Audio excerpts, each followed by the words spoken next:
Hey everyone, and welcome to the deep dive. You know that feeling when you're trying to stay on top of your health? Maybe you're taking a prescription drug or two, trusting your doctor, trusting the medication. But have you ever stopped to wonder how those everyday non-antibiotic drugs might be silently interacting with the whole universe inside you? I'm talking about your gut microbiome. Today, we're diving into some groundbreaking research that uncovers a surprising and, frankly, a fascinating connection between common prescription medications and your risk of gastrointestinal infections. This deep dive isn't just about antibiotics anymore, it's about a much broader picture. We're looking at a study that spans over 1 million people, then zeroes in on the nitty gritty biological mechanisms. So, what does this all mean for your health and how you understand your medications? That's right. The sheer scale of this research is truly remarkable. Historically, we've understood the gut microbiome plays a significant role in everything from inflammatory bowel disease to even colon cancer. But pinning down the precise triggers for specific pathologies and identifying the exact microbiome changes that alter infection risk in humans has been incredibly challenging.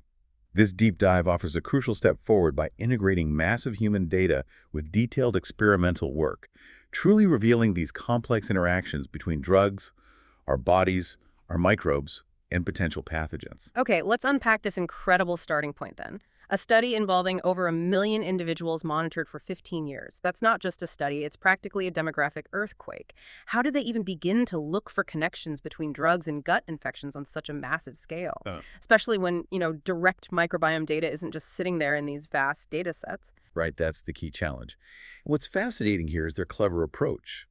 Since directly sequencing the microbiome for 1 million people over 15 years isn't really feasible, they reasoned that clinical diagnosis codes for gastrointestinal infections could serve as an indirect, yet powerful, indicator of microbiome disruption. Ah, okay. Like a proxy measurement. Exactly. Think of it this way. If your gut microbiome is thrown out of whack, you often become more vulnerable to infections. So observing a spike in GI infections after certain drug use might well signal a microbiome issue, even without looking directly at the bacteria themselves. They analyzed prescription drug use alongside these clinical codes from a dynamic cohort in Montreal, spanning from 1999 to 2014. 1 million people over 15 years. I mean, that just sounds like an ocean of data. How did they sift through it? How did they link specific drugs to infection risk without getting completely lost in all the other individual health factors like diet, other illnesses, or genetics? Yeah, it's a huge amount of potential noise. They use a robust methodology called a case crossover study design. Case crossover. How does that work? Imagine a detective looking for what changed right before an incident. Instead of comparing two different people, they look at the same person's history, both before and after an event. So for each individual who experienced an infectious GI event, let's call that the case, they essentially became their own control. Their own control. Interesting. Researchers compared drug exposure in a case window, say, the 60 days immediately before the infection, to a control window. That's a similar 60-day period for the case window. This ingenious design inherently adjusts for many known and crucially unknown individual characteristics, like genetics or chronic conditions that might otherwise muddy the waters. Right, because those factors are constant for that one person. Precisely. Oh, It right. makes the drug infection link much clearer, really isolating the drug's potential effect. Okay, so after all that massive detective work, what did they find? Were there any, expected culprits? And more importantly, were there any big surprises that made them sit up and take notice? Absolutely. As you might expect, they identified drug classes like antibacterials, I mean, they're designed to kill bacteria, right? Right. And immunosuppressants, which dampen the immune system. They saw those increasing GI infection risk. That kind of confirmed their methodology was sound, that it was picking up known associations. Okay, makes sense. However, the real surprise, the kicker, was that this approach also highlighted specific non-antibiotic drug classes that increased GI infection risk to a similar or even greater extent than these expected categories. Wow. Non-antibiotics, like, Well, from this broad analysis, they then drilled down to identify 21 individual candidate drugs for further study in mice. They used criteria like having been prescribed over 100 times, showing an odds ratio greater than 1.5. meaning you were 1.5 times more likely to have taken the drug before an infection. Exactly. And a p-value less than 0.05, indicating statistical significance. And notably, the cardiac glycoside digoxin, a common heart medication, was high on that list. Digoxin. Okay, wow. So What I'm hearing is that the biggest revelation from this initial epidemiological phase isn't just which drugs, but that non-antibiotic medications are silently increasing our gut infection risk. That's a massive shift in perspective. It really is. It's truly eye-opening to think that a study on this scale using such a clever case crossover design could pinpoint these specific candidates like digoxin for deeper investigation. So just to recap for everyone listening, we had this large-scale study over 1 million people for 15 years, linking non-antibiotic drugs to increased GI infection risk. They used that clever case crossover design. Each patient was their own control, which helps remove other confusing factors. And this identified 21 candidate drugs, including the heart drug digoxin, for a closer look. This really raises a question for you, our listener. Given that most adults take at least one prescription drug, how does knowing this change how you think about your daily medications and their potential broader effects beyond just what they're prescribed for? Okay, so finding these associations in 1 million people is one thing, but proving cause and effect and truly understanding how it happens, that requires a trip to the lab. Precisely. Correlation isn't causation, as they say. Exactly. So what happened when they took these 21 candidate drugs, especially digoxin, into mouse models? Right. The next critical step was experimental validation. They used a well-established mouse model for gut infection. They challenged mice with Salmonella enterica-cerovara typhimurium, or STM for short, which is a common model pathogen. Now, this pathogen's infection typically relies on disrupting something called colonization resistance. Colonization resistance. Explain that a bit more. Sure. It's basically the gut microbiome's ability to work together with the host immune system to prevent pathogens from expanding and taking over. It's like a healthy ecosystem keeping invaders out. Got it. A protective barrier. Exactly. If you lose that colonization resistance, pathogens can establish themselves much more easily. And what did they find when they tested those 21 drugs in this mouse model? Did they disrupt that resistance? Well, they administered each drug to groups of mice and observed changes in their gut microbiome composition and their susceptibility to STM infection. Several drugs did significantly alter microbiome composition, but 4 in particular really stood out. 4? Which ones? Digoxin, which we already mentioned. Clonazepam, that's an anti-anxiety medication. Okay. Pantoprazole, a common proton pump inhibitor for acid reflux. Mm-hmm. And quizapine, which is an antipsychotic. These 4 not only altered the microbiome, but also significantly increased the pathogen burden in the mice. So more Salmonella grew in the mice treated with these drugs. Significantly more, yes. And what's important to note is that these drugs, when tested in vitro, in a test tube, didn't show widespread antibiotic activity against common gut bacteria. Ah, so it wasn't just like they were acting like hidden antibiotics. Correct. Right? It reinforces that it's about altering the microbial ecosystem, not just direct bacterial killing. So digoxin really stood out among those 4 then. What made it so special for further deeper investigation? Digoxin was chosen for a few reasons. It profoundly altered both the microbiome composition and the STM infection risk in mice. And interestingly, its interaction with the microbiome was already somewhat known, though in a different context. Like certain gut bacteria can actually inactivate digoxin, affecting how well it works for the heart. Right, I think I've heard about that. So there was already a hint of a drug-microbe interaction. In these experiments, they confirmed that digoxin pretreatment led to a significant increase in pathogen burden and, critically, increased mortality in the mice. Increased mortality. Yes. And this wasn't just in standard lab mice. It even affected mice genetically engineered to be more resistant to Salmonella. They're called NRAMP1 plus mice. Digoxin made even these resistant mice highly susceptible. That's a really powerful effect then if it overcomes natural resistance. It is. It really underscores the impact. Did this effect just apply to Salmonella or was it broader? Did it make them vulnerable to other types of gut infections too? Good question. They tested this, and the findings were pretty compelling. Digoxin pretreatment also increased infection risk for other pathogens. They looked at Citrobacter rodentium. Which is like a mouse version of human E. coli pathogens? Exactly. It's a common surrogate. And also vancomycin-resistant Enterococcus faecium, or VRE. Oh, VRE is a big problem in hospitals, isn't it? It is a significant human pathogen. So the fact that digoxin increased vulnerability to STM, C. rodentium, and VRE suggests it causes a more general disruption of colonization resistance. It makes the host vulnerable to a range of enteric invaders, not just one specific type. Okay, this is the crux of it for me then. We've seen the effect, this increased vulnerability, but what's causing it? Was digoxin directly attacking the host somehow, making the gut lining weaker, or was it cleverly manipulating the microbiome?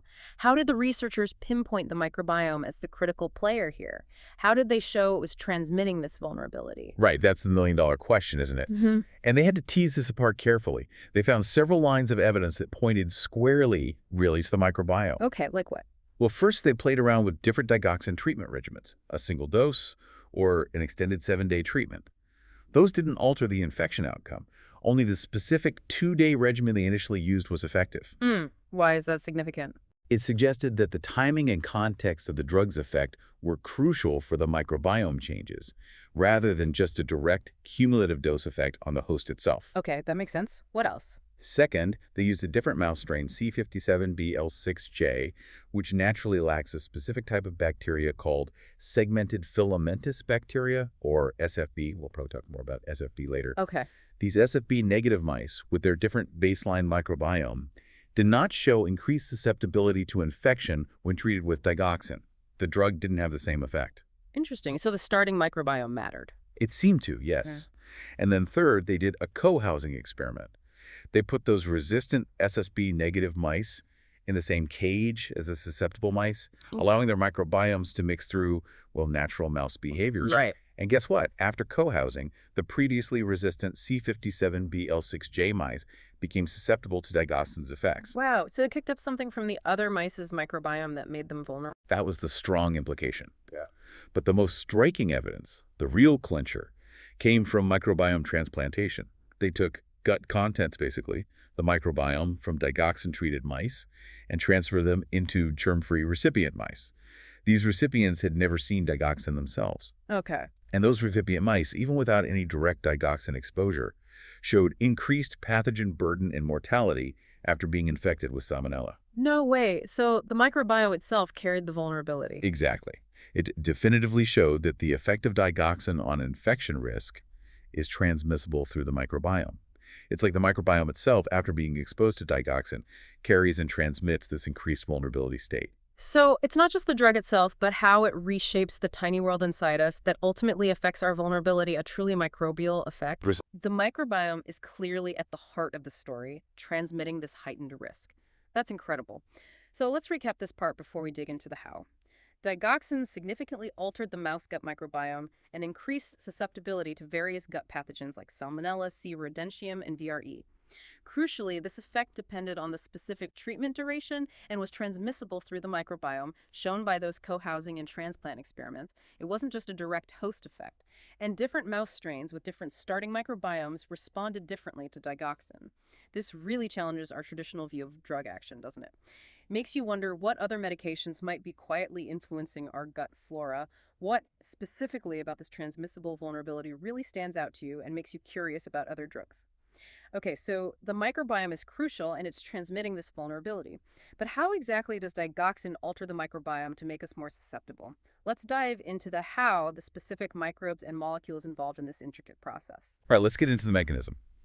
To connect this to the bigger picture, the team focused on the specific changes within the microbiome induced by digoxin, and they found a marked depletion of a microorganism called Candidatus sabigella. Candidatus sabigella. Yeah, it's a specific type of segmented filamentous bacteria, or SFB. You might have heard of SFB. Vaguely. Remind me what they are. They're quite remarkable bacteria, actually. They're spore-forming, gram-positive, and they literally attach themselves to the lining of the ileum, the last part of the small intestine. And their key role, particularly in mice, is priming the host immune system. Priming the immune system, like getting it ready. Exactly. Think of SFB as tiny drill sergeants for your immune system, constantly keeping certain immune cells ready for action and helping maintain a robust gut barrier. They're known immune stimulators. So SFB are like the good guys boosting our defenses, and digoxin makes them disappear, effectively silencing these drill sergeants. Precisely. That's what the data suggested. SFB trigger a whole cascade of immune responses. This includes activating a master transcription factor called WRUT. Or gamma T. Yep. Think of RUT as the conductor of an immune orchestra. It directs specific immune players, especially TL417 cells, or Th17 cells, and also group 3 innate lymphoid cells, ILC3s, to produce protective molecules. Okay, so ROT is the conductor, TH17 and ILC3s are key musicians. You got it. And these cells, these musicians, produce important signaling proteins called cytokines, like IL-17 and IL-22. These cytokines then act on the epithelial cells lining the gut. They tell those cells to upregulate antimicrobial lectins, like RED3G and RED3B, RED3G and RED3B, okay? and also recruit other immune cells like neutrophils and monocytes to the scene. This entire orchestrated innate immune response contributes substantially to a strong gut barrier and protection against pathogens. Wow, it's a complex defense system. It is, and when digoxin depletes SFB, this entire protective cascade gets disrupted, leaving the gut more vulnerable. That's a very clear chain of events then. SFB depletion seems key, but what concrete evidence did they have that this specific SFB depletion was truly the essential step in digoxin's effect, and not just, a side observation? Good question. They needed to build a strong case, and they did it from multiple angles. First, they confirmed that in the digoxin-treated SFB-depleted mice, there was a significant decrease in those key immune cells, like the IL-17A producing CD4 T cells, neutrophils, and monocytes, and the genes associated with them in the gut. These are the very cells SFB are supposed to activate.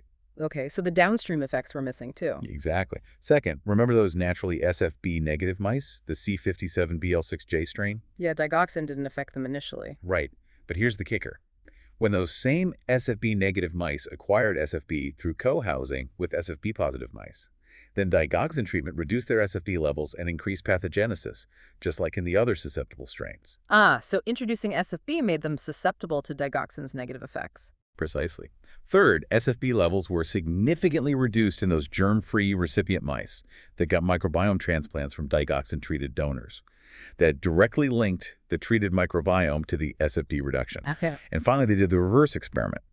They directly colonized SFB-negative mice with SFB, establishing these bacteria. Then they treated these mice with digoxin. And sure enough, it led to SFB depletion and increased pathogen burden and infection susceptibility. It really covers all the bases. It does. And they even showed that temporarily stopping digoxin allowed SFB levels to recover, which restored immune function and protection. These interlocking pieces of evidence make a very compelling argument for SFB depletion being central. This is truly fascinating, but I'm still wondering about the direct link. How does digoxin actually cause SFB depletion? Is digoxin itself somehow an antibiotic specifically for SFB, directly killing them? That's the next logical question, and the answer is a bit more indirect and elegant than that. The researchers suspected ROT might be involved. Why? Because digoxin is actually known to interact with and even suppress the activity of ROT. Ah, so there's a known molecular target for digoxin that's also key in the immune pathway SFB trigger. Exactly. And they tested this. They used mice that were genetically engineered to lack ROT. These are called Roche mice. And in these mice lacking the ROT conductor, digoxin did not reduce SFB levels or increase susceptibility to infection. Wow. So digoxin needs ROT to be present to have its effect on SFB. Yes. This was a critical finding because it indicated that digoxin isn't directly killing SFB like an antibiotic. Instead, it acts in a ROT-dependent manner, likely through those Th17 cells, to somehow reduce SFB levels. In other words, digoxin seems to disrupt the immune signaling pathway that SFB rely on, or perhaps create an environment that SFB can't thrive in, rather than directly attacking the bacteria themselves. Okay, so digoxin influences ROT, which then somehow leads to SFB getting kicked out. But how? What's the actual molecule doing the work against SFB? What's the effector? Right. They needed to find the hitman molecule. They looked at various antimicrobial peptides, or AMPs. These are small proteins the body makes to control microbes. While most AMPs were unchanged or even downregulated by digoxin treatment, one gene really stood out. DefB39. DefB39. Yes, it encodes an antimicrobial peptide called β-defensin 39, or BD39. An expression of this gene was significantly upregulated by digoxin treatment, specifically in the ileum, right where SFB like to attach. Upregulated, so more BD39 was being made. Significantly more. And this BD39 upregulation was also ROT-dependent and required the presence of Th17 cells. It fit perfectly into the disrupted immune cascade they'd mapped out. BD39, a new player emerges. So is it BD39 that's doing the dirty work against SFB, directly reducing their numbers? That was the hypothesis. And they tested it directly. To prove this, they engineered transgenic mice that constantly produce BD39 in their gut lining, regardless of digoxin. These are called VLDF-B39 mice. Okay. And what happened in those mice? These mice showed a significant reduction in their SFB levels, very similar to what was seen in the digoxin-treated mice, even though they never got any digoxin. So just having extra BD39 around was enough to reduce SFB? Exactly. And then in a really neat in vitro in a dish and ex vivo using tissue samples experiment, they purified the BD39 protein itself. And they showed that this purified BD39 could directly kill SFB. Wow, direct kill confirmed. Yes, so this confirms a crucial, really intricate mechanism. Digoxin treatment, acting via our gut and Th17 cells, induces BD39 expression. This BD39 then directly reduces SFB levels. This reconfigures the gut microbiome and dampens the immune surveillance that normally keeps pathogens in check. What an incredibly intricate dance of molecules and microbes. It's like dominoes falling. Digoxin pushes RROT, which affects Th17 cells, which leads to more BD39, which kills SFB, weakening the gut defense.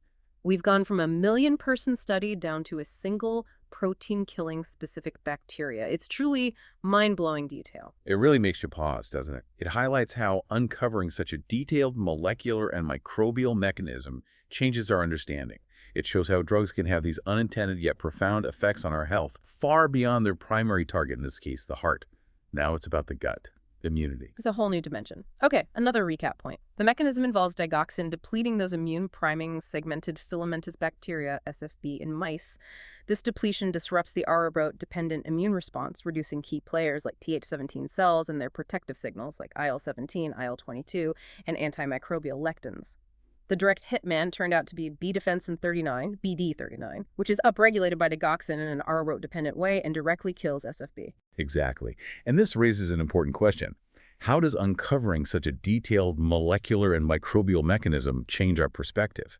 How does it alter how we think about drugs, potentially having these unintended yet significant effects on our overall health? Yeah, absolutely. So we have this elegant, super detailed mechanism in mice. But SFB, these segmented filamentous bacteria, they're pretty rare in humans, right? That's what I've always heard. So how does this incredible detail translate to us, the human listeners, if that specific microbe isn't common in our own guts? That's a crucial point. You're absolutely right. SFB aren't common colonists of the human gut. And the researchers knew this and actively addressed it. While SFB themselves aren't common, humans do have extensive variation between individuals and other gut microorganisms that are known to induce that same Th17 immune response SFB are famous for in mice. Ah, so other bacteria might play a similar drill sergeant role in humans? Potentially, yes. Also, another human-specific factor is that our microbiomes vary a lot in their ability to metabolize and inactivate digoxin.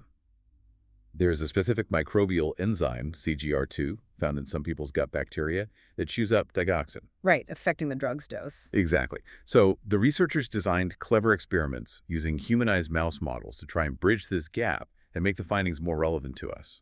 Humanized mice. How exactly did they bring human microbiomes into the picture in these mouse models? What did they do? They took germ-free mice raised with no microbes at all, and colonized them with 2 different kinds of human gut communities. First, they used a defined consortium. That's a specific mix of 20 human gut bacterial strains, all known to be capable of inducing a Th17 immune response. And importantly, this mix lacked that CGR2 enzyme that inactivates digoxin. Okay, so a controlled human-like microbiome without the digoxin inactivating enzyme. Right, controlling the variables. Second, they used a pooled sample from 8 human donors. These donors' microbiomes were carefully screened and confirmed to be CGR2 negative as well. This represented a more complete, diverse human gut community, again, without the complication of digoxin being rapidly inactivated by the microbes. It mimics a scenario where the drug's full impact on the microbiome can be observed. Okay, got it. So what did digoxin do in these mice colonized with human gut bacteria? Did it have the same effect? Remarkably, yes. In both of these humanized models, digoxin pretreatment led to effects strikingly similar to what they saw in the SFB-positive mouse models. Really? Even without SFB? Even without SFB, digoxin treatment reduced the expression of those pro-inflammatory cytokines like IL-17A and IL-22. It increased the levels of BD39, that antimicrobial peptide, in the ileum. And importantly, it led to a significantly increased pathogen burden after infection with SCAM. Wow. This demonstrates that the effect of digoxin on infection risk seems to be conserved even in the context of SFB-negative human microbiomes. That's huge. So it means even if the specific SFB drill surgeons aren't there in humans, digoxin can still somehow disarm other Th17-inducing human microbes, leading to a similar vulnerability. That's the interpretation, yes. It seems to be about disrupting the function of that Th17 immunity regardless of the specific bacteria initially triggering it. It's the pathway, not just the one microbe. Exactly. And this study also opens up some broader discussions, too. It's fascinating, isn't it, to think that digoxin, derived from something as seemingly innocuous as a foxglove plant, could have such profound internal effects.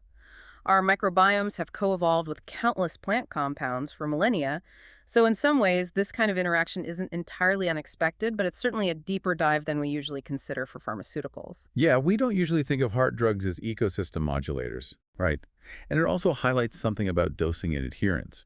They noted that while BD39 expression returned towards baseline levels after extended continuous digoxin treatment in mice, suggesting the system might adapt or attenuate, temporary discontinuation could potentially resensitize the system. Ah, like if someone misses doses. Exactly.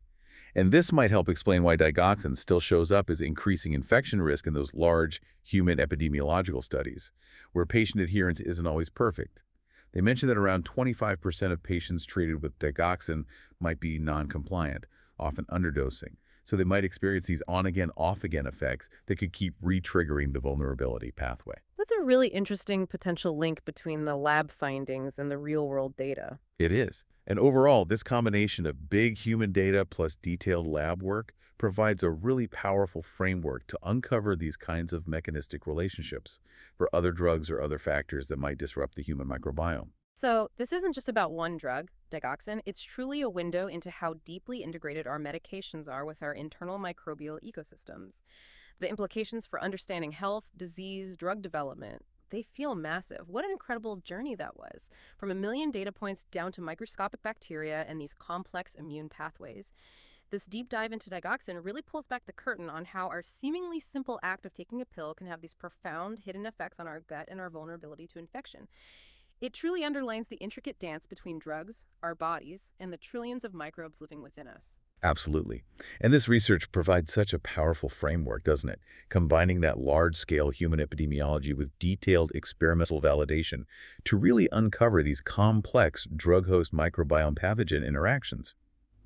Now, while this study has immense strength to the scale, the mechanistic detail further work is certainly needed.